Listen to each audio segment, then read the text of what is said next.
The firing of Rex Tillerson as Secretary of State was inevitable. It was more a question of when than if.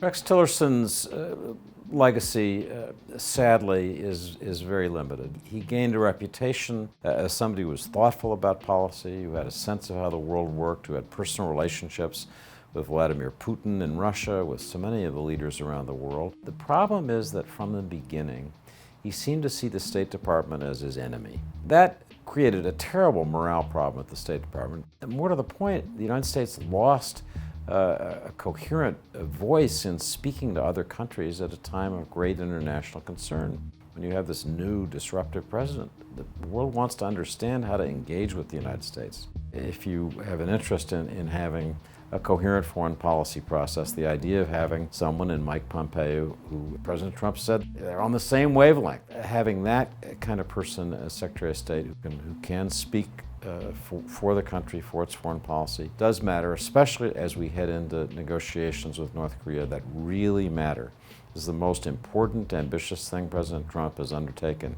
I think one thing that President Trump probably resented was the idea that the real centerweight in American foreign policy wasn't President Trump, it was the alignment of Secretary of State Tillerson and Secretary of Defense Mattis.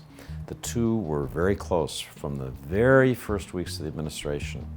They each made clear that they were not going to go into any meetings in the White House. They weren't going to go into the Situation Room without first having decided what the two of them felt was sensible policy. They did that in part because they knew this was an inexperienced White House team, a president who had never had any foreign policy or indeed any government experience, and they wanted to be the steady balance. And I'd say for the first 6 months there was a perception overseas that for all of Trump's disruptive tweets and other behavior, you had this steady duo in Tillerson and Mattis, minding the store, making sure that nothing too crazy happened.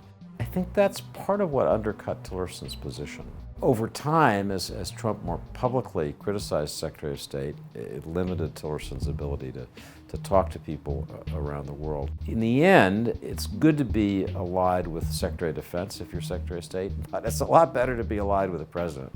That's what really matters, and that's what Tillerson couldn't accomplish.